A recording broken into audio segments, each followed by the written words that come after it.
достор, бүгүн адаттагыдай кызыктуу темалардын бири баланын келечеги үчүн ата энелер кантип канча акча чогултуш керек, эмне үчүн бүгүндөн баштап, бала төрөлгөндөн баштап баланын 18 жылдан кийинки университетке баруусуна ата энелер азыртадан камынып башташ керек деген темада биздин өзүбүздүн жеке тажрыйбабызга таянып, анан ушул Канаданын Монреаль шаарындагы ата энелер балдарынын келечегине азыртадан кантип кам көрүшөт деген темада бир аз ойлорумду бөлүшөм. Андан сырткары мен өзүмдүн эл аралык финанс дүйнөсүндө иштеп атканыма 10 жылга жакындап калды. Анан баары бир өзүңдүн табигатыңдан, укуралуулугуңдан сырткары дагы күндүз кечке жасаган жумушуң сенин мүнөзүңдүн, мээңдин кандай иштешинин, мээңдин негизи эле адам болуп калыптанууңа абдан чоң таасир берет экен да. Анан мен акыркы университетти бүткөндөн бери ал тургай университетте да ушу жалаң сандардын арасында финанс дүйнөсүндө окуп андан кийин иштегеним үчүн мындай мүнөзүм да ошондой болуп калган окшойт. Мисалы кафе, ресторандарга барсак дагы кийим канча ошол жерге мисалы биз отуруп 1 сааттын ичинде тамак ичкиче ар бир столдун үстүнө канчадан киши келип отуруп кетти, менюсунда тамактар орто эсе кандай, канчадан баасы, ары жакта канча киши иштеп атат, киришиси чыгашасы деген сыяктуу нерселерди мен автоматтык түрдө өзүм кааласам каалабасам да эсептей берет да. Ал тургай биз дүкөндөргө барганда да, кийим сатып аларда дагы арстан тамашалап калат, сен карап, сен анализ жасап берчи деп мен көзүм киргенде эле ошол кийимдер мисалы эң жөнөкөй бул дүкөндө ушул сапаттагы кийим канча эле, тиги дүкөндөгү ушул сыяктуу сапаттагы кийимдер канча эле, экөөнүн баалуулугу бири бирине салыштырма деген нерселерди мээм автоматтык түрдө жасайт да. Андан сыңары ушул нерсе, ушул сапатым, ушул сферада иштеп атканым биздин балабыздын келечегин ойлогонго дагы, аң сезимдүү ата эне болгонго дагы, аң сезимдүү ата энеден сырткары чыгып сарамжалдуу ата эне болгонго дагы абдан чоң таасирин тийгизип атат да. Анан ушул тажрыйбамдан видеону аягына чейин уга турган болсоңор абдан кубанам. Биздин тажрыйбабыздан бөлүшөм, анан дагы бир аз да болсо пайда аласыңар деген үмүттөмүн. Кечээ Instagram баракчамда силер көрдүңөрбү, көргөн жоксуңар билбейм.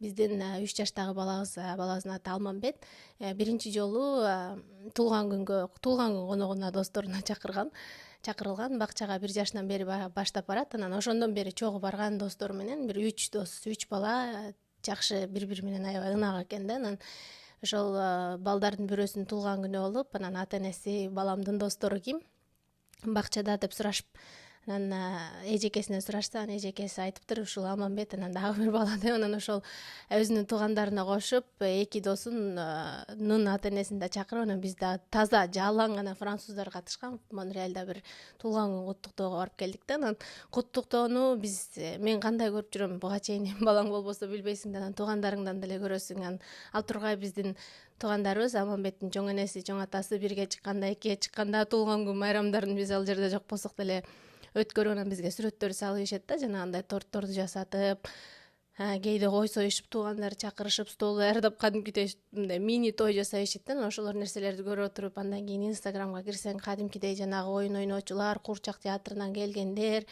анан жанагындай оттор чыгып аткандар, баллондор, шарлар деген нерселердин баарын кошуп, кадимкидей кафе, ресторандарда бир мини тойлорду жасап жүргөнүн көрөм да. Анан ошого ата энелер канча акча карап атат болду экен деп эле кызыга берчүмүн. Анан кечээ француздардын тою эмес, эми туулган күн куттуктоосу кандай болот экен деп барсак, паркта кадимкидей бизге айтышкан, эртең мененки саат 10дон баштап түшкү 1ге чейин болот, эч кандай белек алып келбегиле, биз өзүбүз тамакты буйртма менен алдыртабыз. Анан балдар ойношот, биз бир аз ата энелер таанышып сүйлөшөбүз дагы, андан ары тамак жейбиз, анан тарап кетебиз деген да. Анан биз кыргызбыз да, кантип кур бармак элек. Анан Арстан экөөбүз болбой эле 3 жаштагы балага мээсин өнүктүрө турган ар түрдүү мындай карточка оюндар болот го, ошолордон алып белекке алып барганбыз. Анан барсак, мындай столдорду да жасап, анан шаарларды үйлөп, анан биздин жаныбыздагы парктардан көрүп калчумун, кээде мындай парктардын ортосунда, ар бир парктын ичинде атайын корголгон кичинекей балдар ойноп турчу жерлер бар да, жана кумдар менен болгон жер. Анан ошонун жанына мындай скамейкаларды, отургучтар менен столдорду коюп коет да. Анан ошол жерлерге келип ата энелердин куттуктап чогулуп калып атышкандарын көрчүмүн. Анан булар туулган күн куттуктап атат деп деле ойлочу эмесмин. Анан азыр ойлоп көрсөм көпчүлүгү эле туулган күн куттуктайт окшойт да. Кээде эле 1-2 шарларды, баллондорду алып келип калганы болбосо башка эч нерсе жок болчу да. Анан кечээ барсак да кандай болот экен, биякта кишилер жокпу десем, жок, кадимкидей эле бир кичинекей балдар үчүн отургандай эле отургучу мындай жазып койсо столу, анан мындай 2 отургучу чыгып кала тургандай, кадимки скамейка чыгып кала тургандай эле отургуч алып келишиптир, коюшуптур. Анан балдар ойношту, анан бизге мындай табитиңер кандай, аллергияңар жокпу, мисалы чочко жебейсиңер, балким жалаң чөп чар менен азыктанасыңарбы деген сыяктуу биздин эме табитибизди, биздин кыялжорубузду сурап алып туруп анан пицца буйрутма беришти. Пиццанын кандайын каалайсыңар деп, анан балдарга өзүлөрү болсо торт дагы жасатышпаптыр. Үйдөн балдарга мындай кичинекей капкейк деп коет го, кичинекей кекс сыяктуу ошондой үйүнөн жасалып келген кекстерди коюшуптур. Анан эч кандай белек жок, эчтеке жок. Ушундай шаан шөкөтү жок, бирок ушунчалык жылуу, адамдар ушундай бактылуу. Туулган күн куттуктаган куттуктоо жерге барып келдик да. Анан эч кандай эч нерсе ошол жерге бизге пицца эле буйрутма бергендиги болбосо эч кандай каражат коротпоптур. Биз Арстан экөөбүз былтыр балабыздын туулган күнүнө очойгон торт жасаттып, анан алып барып бакчасына берип ийгенбиз. Андан сырткары куттуктаган эмеспиз. Анан быйыл жайда ошондой бияктагы Монреалда тааныштарыбызды чакырып, паркка чакырсакпы, куттуктасакпы деген сыяктуу ойлорубуз бар болчу да. Анан ошолордун бул француздардын куттуктоолорун көрүп келгенден кийин апей деп биз Арстан экөөбүз бир тойло сарамжалдуубуз. Бирок ошол эле учурда дагы бул баланын туулган күнүнө деле менин оюмча азыр өзү түшүнбөгөндөн кийин жакшы маанай тартуулап, эң негизгиси жакындар жанында болуп эле, андан сырткары мындай көп акча коротпой деле койсо болот экен деген түшүнүккө келип калдым да. Анан бул жерден кандай тарбия сабак алдык? Бул монреалдыктардын дагы менин же кесиптештерим менен дагы кандай жерге ким өзгөчө ата энеле болгондон кийин, бала болгондон кийин сүйлөшүп баштайт экенсиң. Сен балаңа эмне кылып атасың, кайсы жерге акча чогултуп атасың, анан эмне кылып атасың, кандай кийим кечектерди алып бересиң, бакчасы кандай, анан кайсы мектепке каттаткантасың деп. Мектепке каттоо да бир жыл мурун башталат да. Биздин балабыз азыр 3кө чыкты, 4кө чыкканда каттайбыз, анан 5ке чыкканда жана башталгыч класска барып, анан 6га чыкканда мектепке барат да. Ошон үчүн азыртадан сүйлөшүп баштаганбыз да негизи. Анан ушул француздардын бизден ушу кыргыздардан айырмаланып, өзгөчө башка жердеги француздар кандай билбейм, бирок ушул Монреалдагы француздардын мага ушундай аң сезимдүү, анан сарамжалдуу мамиле кылганы мага ушунчалык жагат да. Ошол нерселердин бири ушул биздин француздардын бизге үйрөткөн эң негизги чоң кеп кеңештердин бири биздин балабыздын келечегине инвестиция жасап баштоого түрткү берген да. Балабыз өзү Торонтодо төрөлгөн, биз Канадага көчүп келгенден кийин мен жумушум аркылуу көчүп келгенбиз. Анан 2 жылдан кийин Торонтодо кеңседе, ал убакта аудит фирмасында иштечүмүн, Торонтодо кеңсесинде да иштеп көргүм келип, анан негизги Канададагы негизги кеңсеси ошол жерде болчу. Анан жумуш менен ал жерге которулуп барып, анан аңча болуп эле пандемия болуп калып, анан пандемиянын убагында үйдө отурганда бекер отурбай бала төрөп алалы деп, анан биринчи балабыз Алмамбет ошо Торонтодо төрөлгөн да. Анан Торонтодо чоң шаарда бала бага албайбыз го, бир аз кыйналабыз.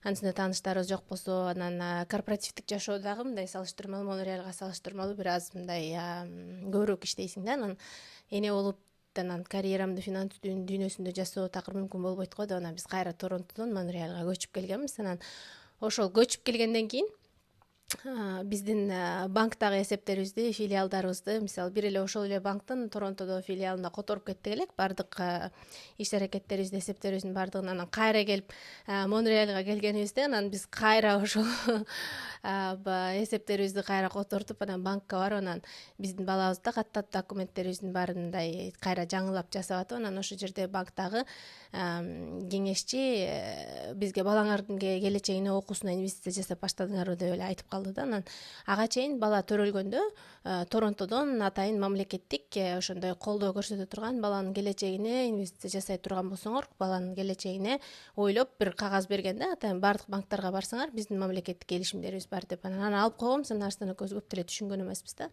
Анан аны алып, анан мен ушуну айтып аткан жоксуң деп биздин документтердин папкасынын ичинде болчу. Анан көрсөтсөм эле, анан банктагы жигит анан баардык шарттардын баарын түшүндүрүп берди. Эгер биз минималдык түрдө же болбосо ата энелер каалаган суммада экен, анан бирок ошо мамлекет тарабынан корголуп бере турган, эгер мисалы инвестицияң ылдый түшүп кете турган болсо, кайра ошону толуктап бере турган бир атайын мамлекеттик программа бар экен. Анан ошол жерге катталып, анан биздин банктагы эсебибизден Алмамбеттин окуусуна ай сайын $210 алып тура тургандай кылып, анан эсеп ачтыртып койгонбуз да. Анан ай сайын билинбеген менен эми Кыргызстандын шарттарында бир аз доллар менен эмес сом менен жашайбыз го, $200 көбүрөөк акча болушу мүмкүн, бирок биздин Канадада бул кадимки бир бул жерде деле бир көбүрөөк эле бир нерсе ала тургандай сумма, бирок эгер ал чөнтөгүңдөн чыгып кете турган болсо, сен аябай кыйналбайсың да. Анан эсебиңден чыгып кеткени көптөр эле билинбей калат да. Ошон үчүн анан ай сайын айлык келгенде керектүү, мисалы ипотека төлөй турган же болбосо сактай турган эсептерге акчаны бөлүштүрө электе. Ошол жерге келгенде айдын биринде ошол эсептен дайыма $200 Алмамбеттин эсебине которулуп кетет да. Анан ошол жерде менин ушул китебимде дагы жазган күндөлүгүмдө жазган бар. Эгер чет өлкөдө ата энелер балдарынын келечегине мындай банктан эсеп ачып инвестиция жасай турган болсо, кыргыздар малын чилейт деген бир темада бир күндөлүк жазгам да.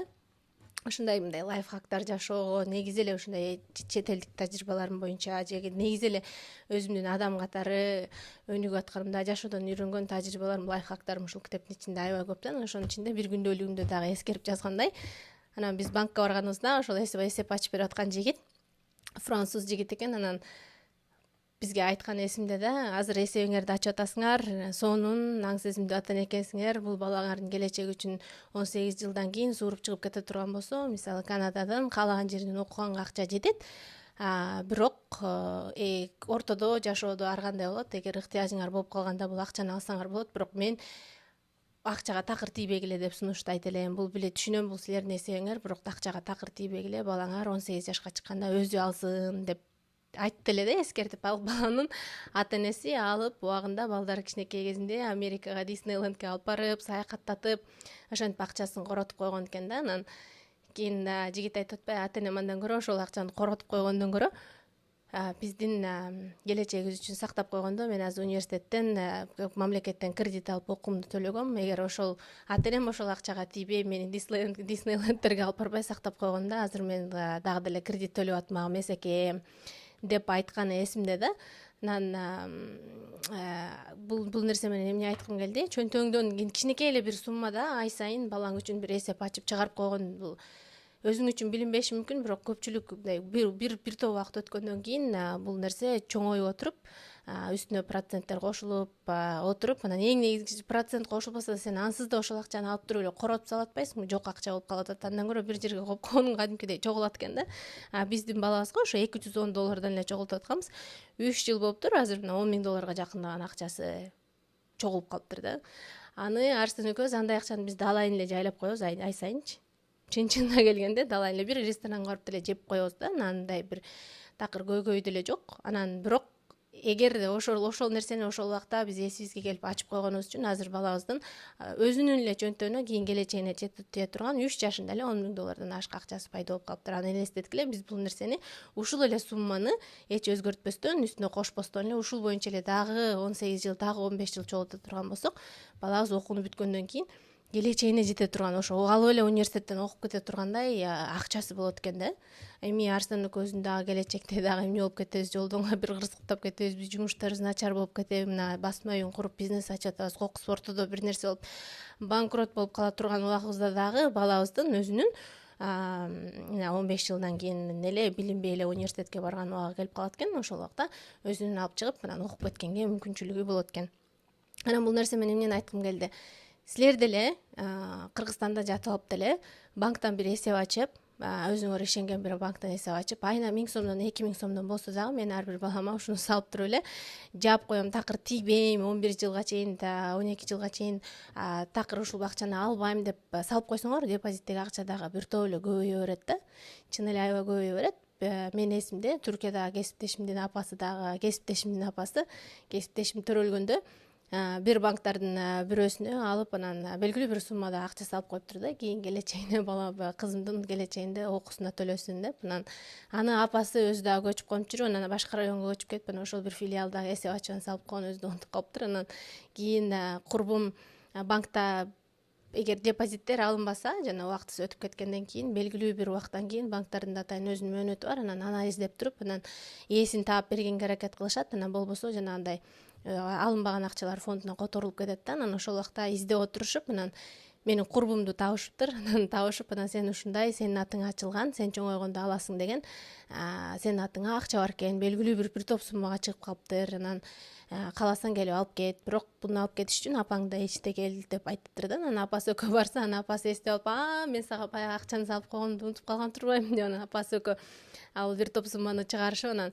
менин кесиптешимдин колуна 200 лираны карматып туруп, мен сени окутуп бүткөм, болгондо да жөнөкөй эмес, жеке университеттен.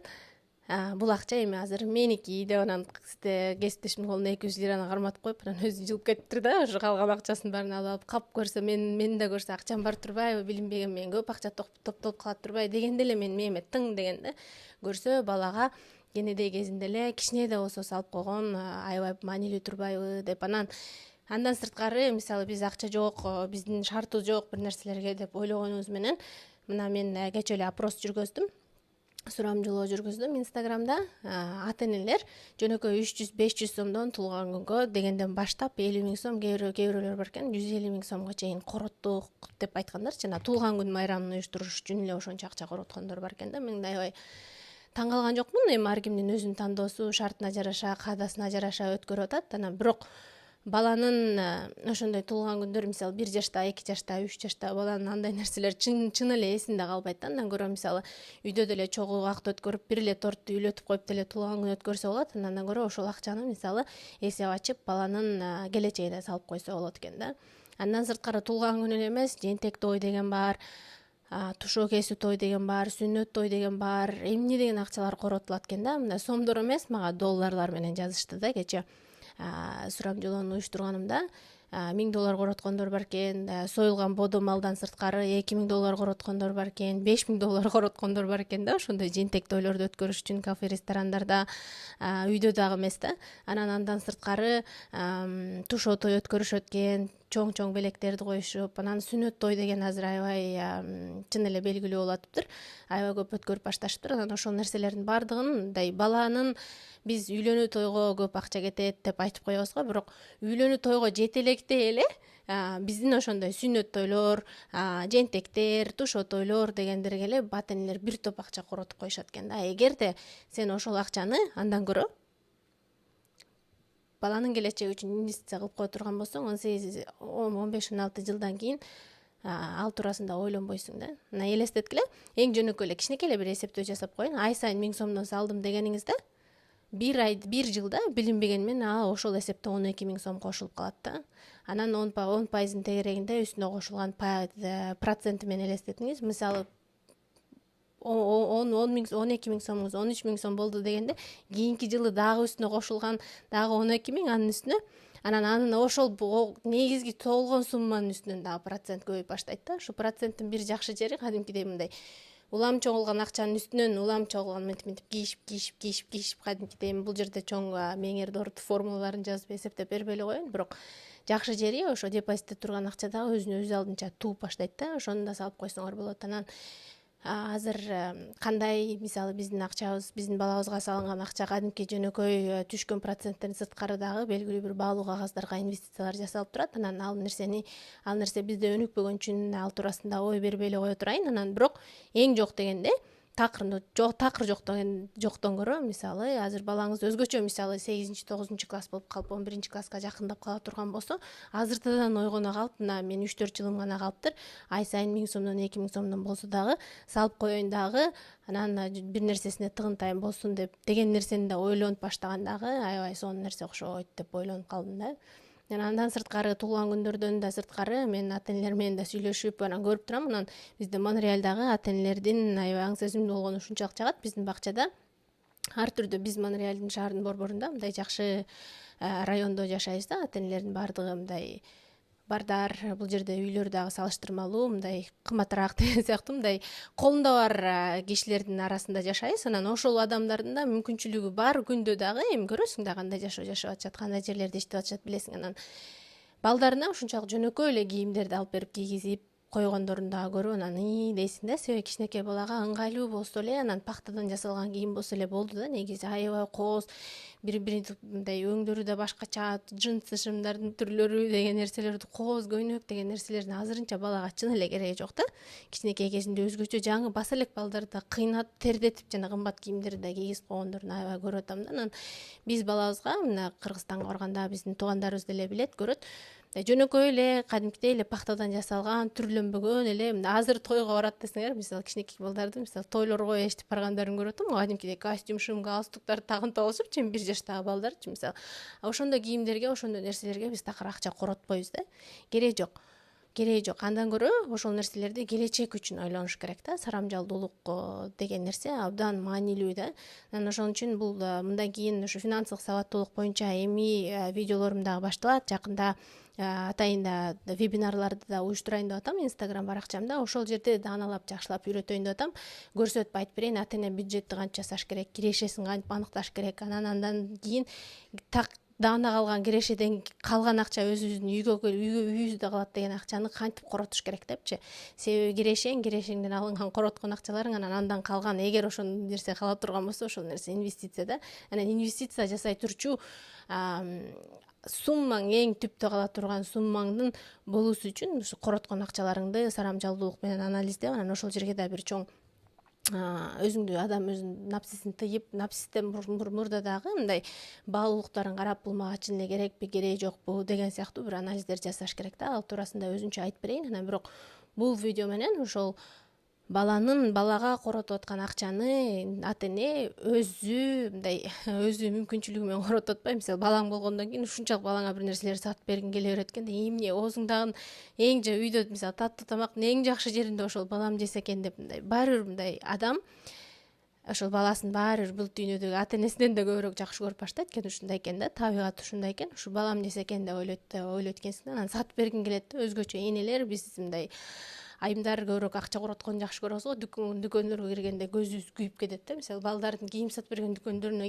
киргенде да көзүң күйүп кетип, ушунда сатып берсем, ушунда сатып берсем деп ойлойсуң. А бирок ошол эле учурда мисалы оюнчуктар сатып берип атканда дагы кээ бир оюнчуктардын ордуна мисалы китеп сатып берип койгон дагы баланын бир келечеги үчүн бир башкача инвестиция да. Анан ушул темада муну дагы бөлүп мындай сарамжалдуулук боюнча өзүнчө дагы видео тартайын. Анан бирок кошумча суроолоруңар болсо дагы бөлүшүп койгула. Жөн гана кечээ барып келгенден кийин биздин балабызга келечегине чогултуп баштаган акча, андан сырткары жанагы француздардын туулган күндөргө жасап аткан мамилеси, жана акчасын жана фарфыратып бизче айтканда жанагынтип фарфыратып коротпой атканынан бир кандайдыр бир жакшы таасир саба калып, анан силер менен бөлүшүп койгум келди.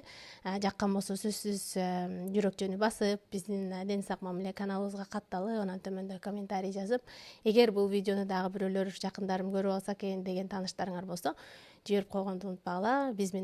Мен менен болгонуңуз үчүн чоң рахмат. Амандыктан кайрадан көрүшкөнчө.